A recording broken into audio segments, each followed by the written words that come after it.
en El Mostrador, en la 92.9, Radio La Clave. Escuchas El Mostrador en Radio La Clave cuando son las 8:14 y sigues aquí en la 92.9. Bueno, una de las notas destacadas del Mostrador hoy analiza un informe que revela el impacto de la industria salmonera en los derechos humanos. El trabajo es una cooperación entre el Instituto Nacional de Derechos Humanos de Chile y también el Instituto Danés de Derechos Humanos, que juntos analizaron a empresas con presencia desde la Araucanía hacia el sur. Plantean que las salmoneras no solo han afectado gravemente el medio ambiente, también producen transformaciones culturales no deseadas en pueblos originarios y comunidades locales. La investigación y esta nota es de Héctor Cosio, editor general del Mostrador, quien se suma a esta hora aquí a la 92.9. Muy buenos días, Héctor. Buenos días, Macarena. Buenos días, Federico. Hola, buenos días, Héctor Cosio.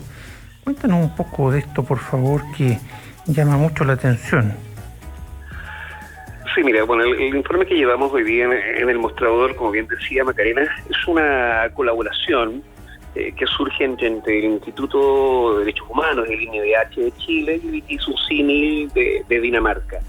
Esto en el marco de una cooperación internacional que busca, digamos, darle sostenibilidad a los océanos, es que se están realizando diversos estudios, y en el caso de un estudio con perspectiva de derechos humanos. Y las empresas, en los últimos años, en distintos rubros, han arrojado que su producción misma produce lesiones en los derechos humanos. Entonces se inicia una investigación pensando derechamente en cómo la salmonicultura también está en este nivel, qué nivel de respeto tiene, qué nivel de cumplimiento en normas internacionales se producen en Chile.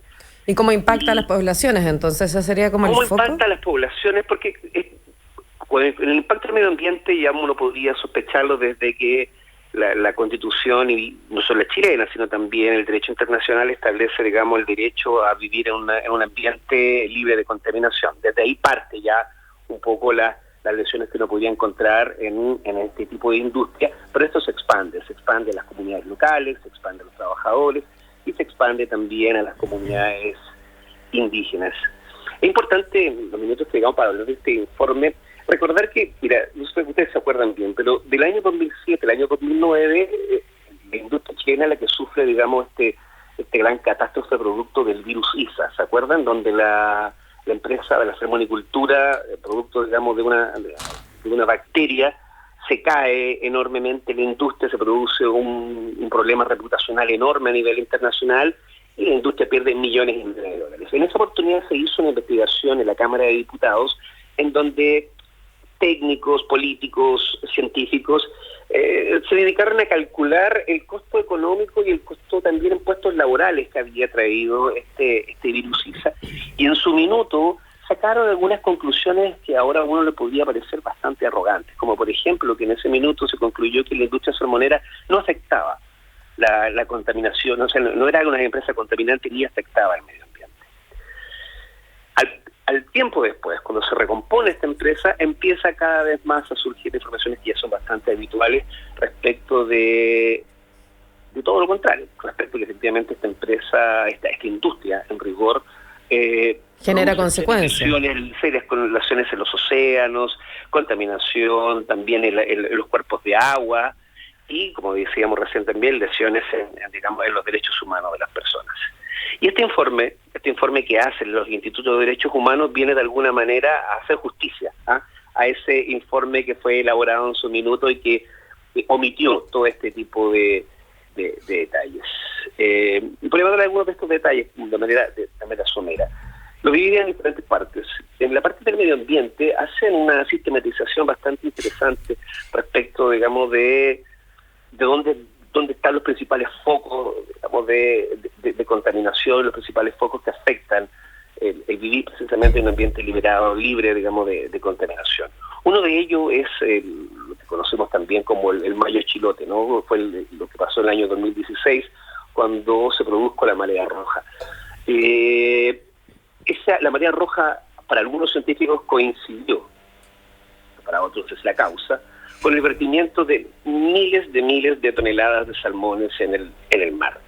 Eso provocó una... Salmones muertos. salmones muertos. Eso provocó una intoxicación masiva en la biodiversidad, impactos que hasta el día de hoy hay zonas en Chiloé donde todavía no logran recuperarse del impacto que significó en la biodiversidad, digamos que fueran depositados al mar. Y recordemos que esto fue con autorización de las autoridades. Cernapesca autorizó a las empresas que virtieran en el mar todos estos salmones muertos.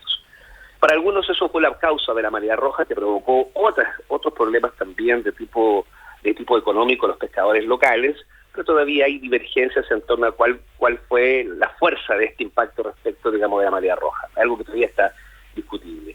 Pero junto a eso se suman, voy a hacer algún resumen, no sé si ustedes se acuerdan, pero hay muchos hundimientos. Por ejemplo, está el hundimiento del... ¿Hundimientos, perdón?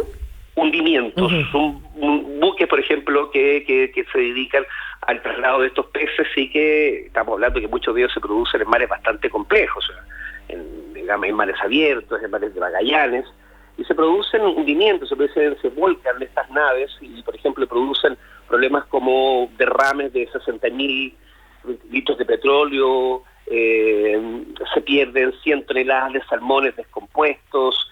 Al año siguiente se producen nuevos hundimientos. Hay uno, por ejemplo, que está registrado en el informe, se hunden 16 jaulas con casi 1 millón de peces. Estos son eventos que van produciéndose de manera frecuente y cada vez más frecuente. A estos problemas, digamos, de los escapes de salmones, que tienen tremendos problemas también para el ecosistema, también se producen en aguas dulces, porque las ovas, digamos, de los salmones, muchas de esas son cultivadas en pisciculturas. También se producen escapes en las pisciculturas, que ha provocado, por ejemplo, en la región de la Araucanía, tremendos problemas que incluso llegan a la contaminación de las aguas. En este informe hay una gran cantidad de testimonios en donde agricultores y gente que vive en la Araucanía señalan, digamos, que las aguas dulces que está pasando en el sector hoy día no son utilizables, porque lo que hace la empresa es que usan el agua no consumtiva, es decir, usan el agua para el cultivo de los salmones, y después las vierten nuevamente en los cauces de agua, pero las vierten con antibióticos, las vierten con sales y las vierten con fecas. 8:22, estamos conversando con Héctor Cosio a partir de la nota Tarjeta Roja, informe revela el impacto de la industria salmonera en los derechos humanos. ¿Este informe queda disponible? ¿Cuál es el propósito o impulso que tiene, más allá de, evidentemente, informarnos acerca de los efectos de esta industria, pero tiene una búsqueda puntual, hay un encargo, esta alianza que se hace de ambos países, hacia dónde apunta? Sí, bueno, este informe recientemente ya fue liberado, después de 2 años de trabajo, fue liberado, es público, y y también se compartió con Dinamarca, que también a partir, digamos, de estos meses van a hacer todo un desarrollo de difusión de este informe. Los primeros en comunicarlo somos nosotros. Pero hay todo un calendario de difusión de este informe, y viene con una serie de recomendaciones a los estados, recomendaciones a las empresas, recomendaciones a las entidades financieras para elevar los estándares de fiscalización y también de entrega, digamos, de recursos, a fin de lograr un mayor cumplimiento en todas, digamos, las obligaciones. Claro, elevar los estándares de fiscalización, me imagino, y también recomendaciones de hacer una industria más amable con el planeta. Más sustentable, porque no es solo, por ejemplo, medio ambiente. Hay una etapa una parte que es muy interesante, que tiene que ver con la transparencia. La salmonicultura ha traicionado la fe pública en diferentes oportunidades. Aquí se habla, por ejemplo, de toda la negativa que tienen las empresas en poder entregar con transparencia cuáles son los niveles de antibióticos, por ejemplo, que usan en sus pescados. Ha habido Oceana, que es una ONG, insistentemente ha hecho esfuerzos en la Corte Suprema, en transparencia, porque las empresas revelen la cantidad de información, es decir, la cantidad de antibióticos que le ponen en sus especies. Y algunas de estas empresas han entregado esa información, pero las más grandes, como por ejemplo la noruega Marine Harvest, hoy día conocida como Mowi, no entrega esa información. Y es lo que hablábamos hace unas semanas. Empresas que tienen un alto estándar de transparencia del extranjero, por ejemplo, esta empresa reconocida como la más transparente de Noruega, en Chile no lo es. Mira, estándares distintos en su país de origen o en su inversión en Chile, inaceptable. Héctor Cosio pregunta desde la ignorancia. Entiendo todo lo que nos menciona desde el punto de vista de la protección del medio ambiente y de hacer empresas sustentables, ¿cierto? Pero, ¿dónde está el gancho para entenderlo con los derechos humanos? ¿Por qué se mete en esto una institución de protección y defensa de los derechos humanos danesa y el Instituto Nacional de Derechos Humanos chileno? Claro, como decía recién, porque se producen distintos tipos de lesiones y riesgos con esas modalidades. Por ejemplo, en el tema del medio ambiente, con lo que hablamos recién, el derecho, digamos, a vivir en un ambiente libre de contaminación. Respecto, por ejemplo, de... Ya, ese es un derecho humano consagrado incluso en la actual Constitución, y que todo indica que va a ser... se va a mantener en la próxima, todo indica, ¿cierto? Incluso se va a proteger aún con más fuerza. Claro, y ahí hay un derecho humano que se estaría vulnerando. Sí. Hay una serie, por ejemplo, también, bueno, que no está contenido en este reporte que nosotros hicimos, pero sí está en el estudio original, que es un largo estudio respecto de los derechos laborales que también que infringe esta empresa, que van, por ejemplo, desde trabajo desde los buzos, que hacen trabajar a los buzos sobre horas increíbles, los problemas a la salud, necrosis en los huesos, una serie de circunstancias, digamos, que son producto del trabajo intensivo y abusivo que hacen las empresas de los trabajadores.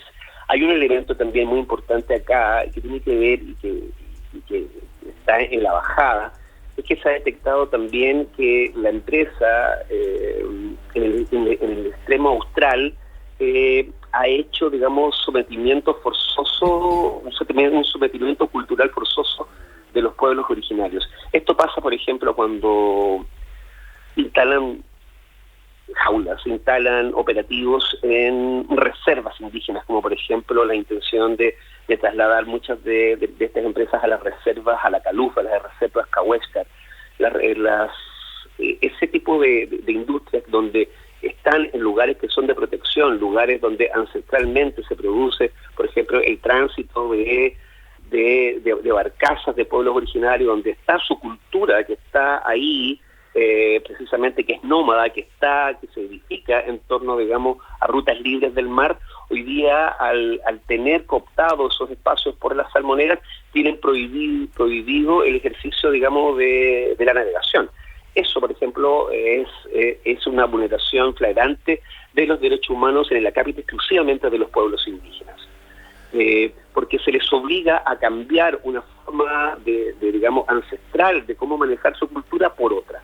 Y eso está documentado, y efectivamente también aquí hay una serie de circunstancias en donde da cuenta de ello. Se produce también problemas de los derechos humanos cuando hay, y aquí lo establece también, hay colusión y hay engaño, por ejemplo, a los consumidores. Hay una parte bien interesante también donde habla de cómo varias empresas, cerca de 5 empresas, se coludieron por cerca de 12 años para fijar los precios en torno a los alimentos de los salmones. O sea, del año 2013 al año 2015, 5 empresas se coludieron para fijar los precios, y eso significó que durante más de una década en Chile se pagó un sobreprecio del 50% de ese... ¿Te das cuenta? Inaceptable. Hay que recordarle a la audiencia de que los derechos de los consumidores son hoy a nivel internacional reconocidos como derechos humanos de tercera generación. Son derechos súper individuales, van más allá de uno mismo, ¿sí? Tienen que ver con la globalidad, con la totalidad de los consumidores, para los que no estén informados. Así que te agradecemos este punto, porque nos permite recordar que no solo los derechos laborales, no solo el derecho a la vida, hay distintos derechos humanos de distintas generaciones. Hoy día se reconoce como derechos humanos de tercera generación el derecho a los consumidores no ser vulnerados en sus derechos e intereses. Claro, eso es muy interesante el punto que dijiste, porque hay que dejar claro que los derechos humanos no están solo ligados a la persecución de personas por sus ideas. Hay distintas generaciones de derechos humanos que hoy día están tomando muchísima fuerza, como el que tú acabas de decir, y también como los de cuarta y quinta generación que tienen que ver con el medio ambiente. Ahí es el punto, esa es la perspectiva que toma este informe, por eso es que es valorable que tanto Chile y a petición también de Dinamarca estén en este de trabajo, porque entiendo que van a realizar investigaciones en diferentes países sobre otras industrias. ¿Para qué? Para efectivamente lograr y avanzar hacia un trabajo más sustentable en torno, digamos, a una industria que genera empleo, que genera recursos al país, pero que no tiene ningún sentido generar ese tipo de recursos si se lesiona los derechos humanos, si se lesiona, por ejemplo, el medio ambiente, porque está hipotecando el futuro. No, sin duda, yo creo que ese es el punto donde uno debería poner el foco, ¿no? En cómo esta industria se hace más sustentable, donde se fiscalice de mejor manera y las empresas a su vez se comprometan con un trabajo más cuidadoso con el medio ambiente y también con los entornos, no solo de los pueblos originarios, que es uno de los puntos que trata este reportaje, sino que también con todas las poblaciones que están vinculadas en ese entorno, quienes trabajan, quienes conviven en esos espacios. O sea, creo que es un tema muy profundo y también ahí hay una división o diferenciación de empresas que están más o menos comprometidas, según lo que nos comenta. Claro, o sea, no todas las empresas, por eso que aquí lo que se habla es del sector de la salmonicultura más que de empresas en particular. Hay algunas que obviamente que ya son emblemáticas, como Nova Austral, que el mismo diario nosotros revelamos, digamos, sus falsificaciones, pero es importante reiterar, y como para ir cerrando, como bien decía Federico, que se producen estas lesiones en distintas esferas. Por eso es que esta investigación aborda los derechos humanos desde el medio ambiente, desde el tema, digamos, de la transparencia, cómo afecta esto a los consumidores, cómo afecta a las comunidades locales, cómo intenta cambiar también las formas y usos y costumbres de los pueblos originarios a través de un sometimiento cultural. Qué interesante, qué interesante. Oye, Héctor Cosio, porque se nos acaba el tiempo del bloque, ¿es posible revertir a corto o mediano plazo los efectos negativos que se detectaron por ambas instituciones defensoras de los derechos humanos en la labor de las salmoneras en Chile? Bueno, es de esperar que sí, las recomendaciones son específicas, la mayor cantidad de recomendaciones son al Estado de Chile. El Estado de Chile no tiene marcos regulatorios para poder precisamente hacer cumplir obligaciones que tiene adquiridas ya en compromisos internacionales. No hay marcos regulatorios acá en Chile para poderlas fiscalizar, para poderlas llevar a cabo. Esa es una de las grandes recomendaciones que se hace acá en Chile. También hay recomendaciones, como decía recién, a los bancos y las entidades financieras, y se les sugiere exigir estándares muchísimo más altos en el cumplimiento de materia de derechos humanos para las empresas, solicitando un financiamiento de su operación a través de procesos, de fiscalización de sus procesos, de mejor diligencia, y también se hace, desde luego, una serie de recomendaciones a la propia empresa. Hay algunos, por ejemplo, hay unos elementos que son muy interesantes. Dice que la empresa, consultado con varios gerentes de distintas empresas salmoneras, para las empresas salmoneras no tiene ninguna relación su actividad con los derechos humanos. Entonces, aquí también falta muchísima capacitación a las gerencias de las empresas de que su actividad no solamente produce beneficios económicos, sino que produce una serie de lesiones, entre ellas para los derechos humanos, y aquí en Chile, y eso lo deja muy en claro, hay un desconocimiento casi absoluto de cuál es el impacto que produce en su actividad, digamos, en los derechos humanos. Bueno, ya son las 8:33. Te agradecemos por el detalle de esta nota, Héctor Cosio, y nos vamos a la primera pausa y seguimos conversando. ¿Les parece, Héctor, Federico? Por supuesto. Bueno, ¿y sí, yo tengo varios compromisos, así que yo Nos abandonas esta vez. Así es. Está bien, vaya por esos compromisos a seguir investigando y reporteando para el Mostrador.cl. Muchas gracias entonces y nos volvemos a escuchar prontamente aquí en el Mostrador en la Clave. Perfecto, que esté muy bien. Buen día, Héctor Cosio. Bueno, y antes de irnos a la primera pausa de esta mañana, cuando ya son las 8:33, quiero invitarte a un lugar cooperativo donde tu tiempo, tu esfuerzo y las lucas que inviertes se devuelven. Copeuch es una cooperativa de ahorro y crédito con más de 900.000 socias y socios, donde te dan acceso a eso que quieres. Puedes conocer su oferta de productos y servicios en copeuch.cl. Copeuch, el lugar donde todos ganan. Y quédate en la 92.9, que ya volvemos con más. Estamos presentando El Mostrador en la Clave. Información con la independencia que nos caracteriza.